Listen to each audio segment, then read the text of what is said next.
Hi everybody, it's Vivek Patel here from Meaningful Ideas, talking about conscious parenting, and I wanted to talk about what I call my parenting mantra. My parenting mantra is relationship first, and it's kind of like a way of reminding myself about my deepest priorities. As parents, one of our deepest opportunities with our kids and responsibilities in a way is to guide them, and at the same time, we can get stuck in that and think that we have to teach them things and they have to learn lessons. And yes, of course, that's true, because learning is what life is about. At the same time, I find that anytime I make a decision that in some way damages my relationship with her, with my kids, or any kid that I'm working with, which damages my trustability, because they're watching that, if they feel in a lot of ways, kids feel like their survival, both their internal survival and even their material physical survival depend on a certain kind of relationship with authority figures, with people who have power and who are in control. And so when I put relationship first, what I'm doing is I'm creating this environment of deep safety. I'm creating this environment of deep self-worth, before any practical, I always say before any practical concern. Now, of course, I don't mean any practical concern. There are some concerns that are unavoidable, like if you got to get to work because you're going to get fired and you're going to lose the house or you're not going to be able to pay your rent, then you got to do that, But that's not so much like not putting the relationship first. That's actually putting the relationship first, because we don't want to be kicked out of our apartment. And so when we make decisions from there, it's still like everybody's together in this. We all have to deal with this difficult situation. It's not like I'm imposing something on you to teach you a lesson. So I was writing on Facebook. I'm fortunate to be on the admin team of the best parenting group on Facebook, and it's called Gentle Parents Unite. Started by my friend Sujai Johnson. And it's the most beautiful space for learning about gentle parenting and conscious parenting, how to work with your kids without punishment and without shame, and in ways that really uplift your relationship and connect everybody. It's a great group, and you should join it. Please join it. And so I was on there, and we were talking. There was one conversation about cooperation, and about and Sujai, the creator of the site, has this post, which I will find the link to and put it in the comments. Sujai has this post where she's walking with her kid, and the kid didn't want to take his shoes, and she knew that he would want the shoes, and in the end, the ground was too hot. And instead of saying, "I told you so," or instead of saying, "This is a lesson for you," she took off her shoes and she gave them to him. And then he walked, but he couldn't take it. He was like, no, let's trade back and forth. So they collaborated, they co-created, co-problem solved, and had this beautiful connected experience of trading the flip-flops back and forth. And it was motivated from inside of her kid, and it was this beautiful example of how non-coercive collaboration can just produce deep connection. And they both had some relief, and they both had to deal with hot feet, and they felt good about that. And this is the thing about collaboration, is collaboration necessarily involves giving something up. Because if you have if everybody has the same needs and you can all satisfy it, fine. But that doesn't happen very often. And collaboration is about how can we get enough of our needs met that we feel respected, that we feel like our humanity is respected, but also that we care equally that the other person feels that way, which means giving up a certain something, It means living with some kind of discomfort, some kind of lack, because that way we're working towards meeting each other's needs. But when you impose that, it feels like a punishment. It is a punishment. When we inspire that, so that just like this young man wanted to have his feet burn, to share the burden with his mom. And then I read that and I was crying. I was thinking, that's so beautiful, so much acceptance that exists. Anyway, so I was talking about how when we work with things like natural consequences, because this is the idea, right? That if his feet hurt, then he'll remember for next time. I'm not making his feet hurt. It's just his choice. And now the natural consequence is your feet hurt, so you won't do.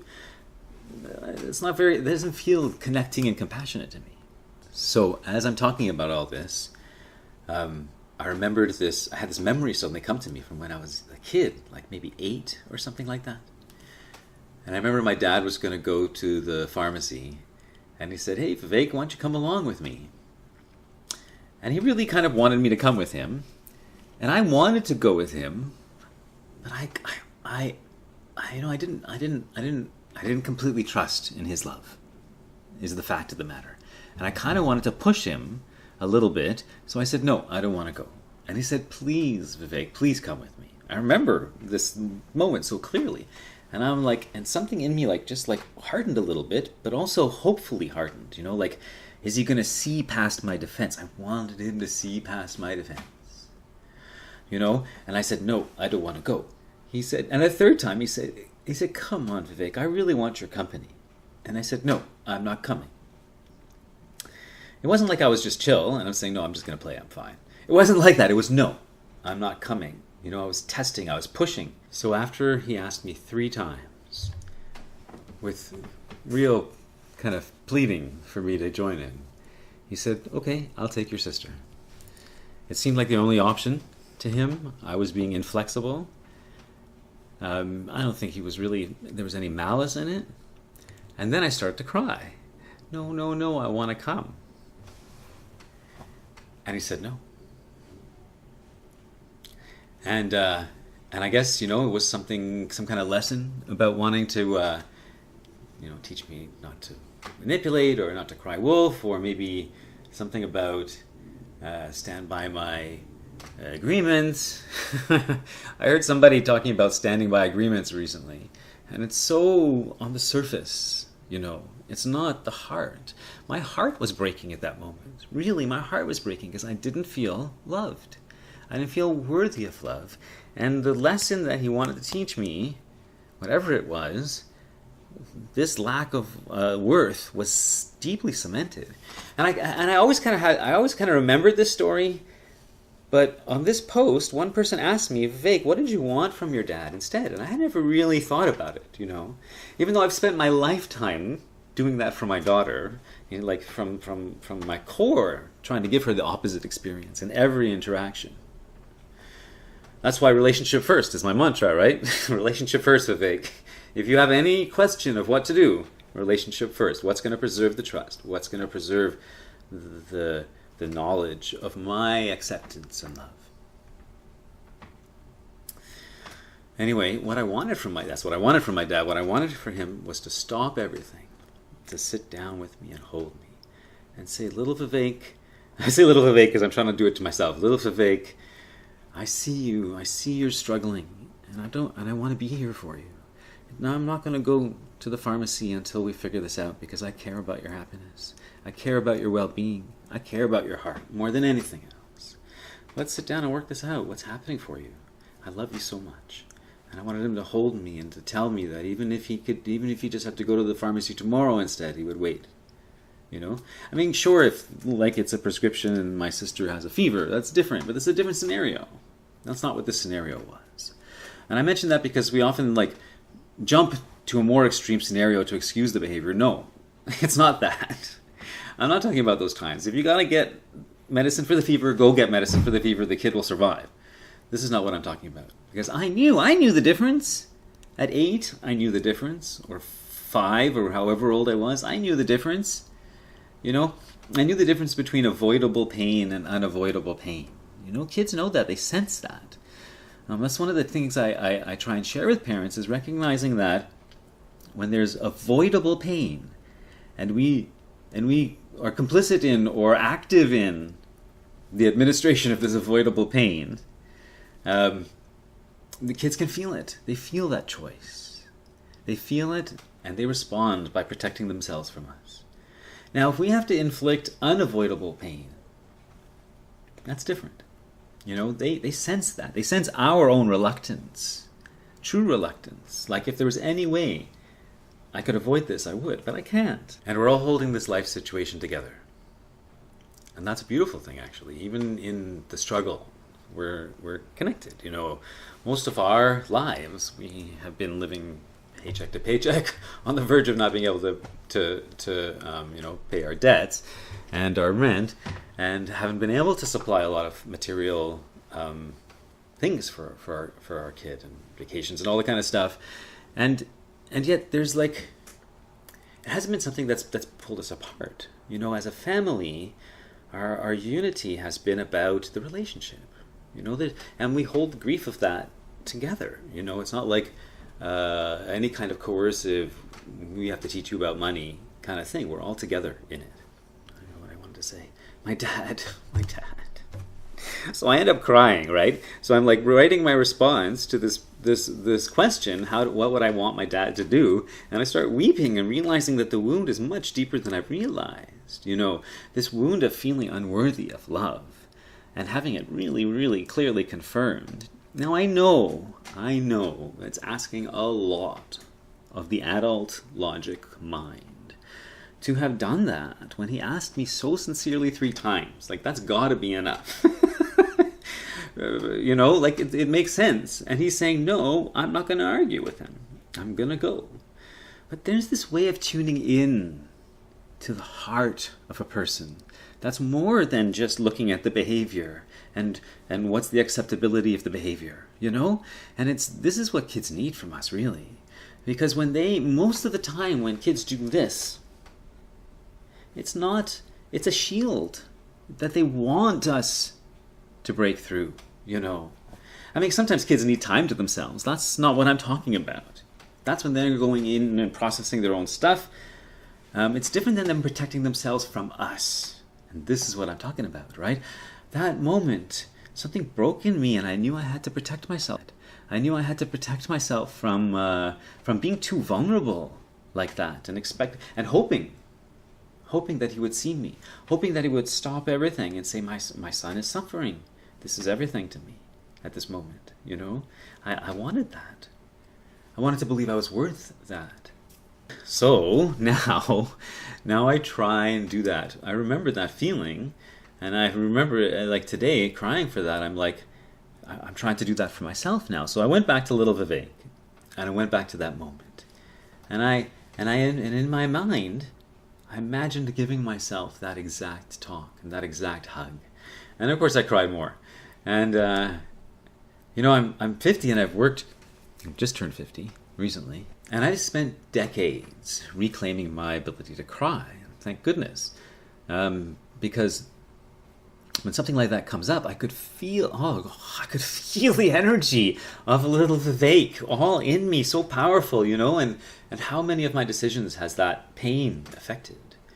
You know, like a part of that pain has driven me to be so fanatical about putting relationship first, which has worked out really well, let me tell you.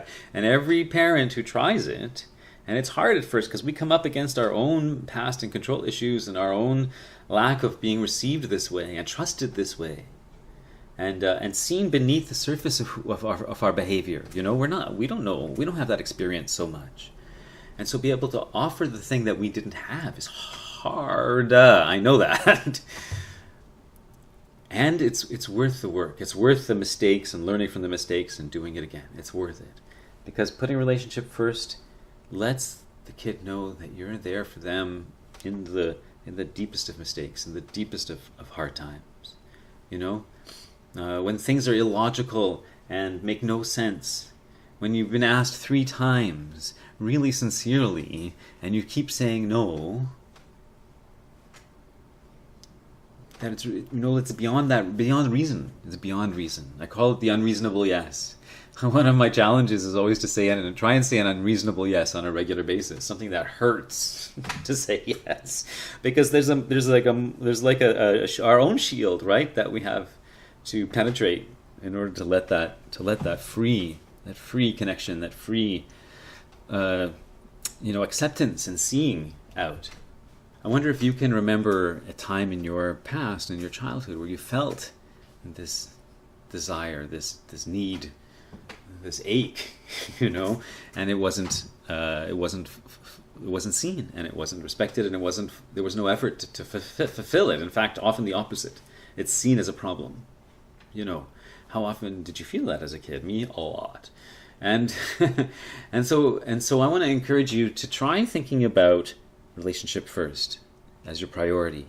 Let it be an affirmation that you say all the time whenever you're interacting with your kid. As soon as they're in view, think relationship first, and then go in and interact. As soon as you see them coming, you see them crying, go in and think relationship first, and then go in and tend to them. You know, you hear from the other room, you hear the two of them screaming. Ah, they hit me. I don't know what it is, right? And you go in and it's chaos. Just before you say anything, just before you do anything, think relationship first. It changes everything, you know? All of a sudden, neither kid is wrong. Both kids are learning and struggling, you know? And relationship first is the most profound way we can teach them how to relate to each other. Because that's what we want them to be thinking, you know? Relationship first. It's not about the toy. It's never about the toy. It's about protection and safety and honoring. And when we can feel that from each other, you know, everything shifts. It always happens. So I want to encourage that to you, relationship first. And please, if you want to hear more about this kind of stuff, follow my social media. I'm Meaningful Ideas on YouTube and Twitter and Instagram and Facebook. And meaningfulideas.com is my blog, although I haven't touched it for a few years. So the articles are mostly from 2015, when I wrote every single day for a year. So there's like almost 400 articles there, and they're really good. But I've learned a lot in the last few years. My current writing is all on Facebook. And thank you very much, and have a nice day.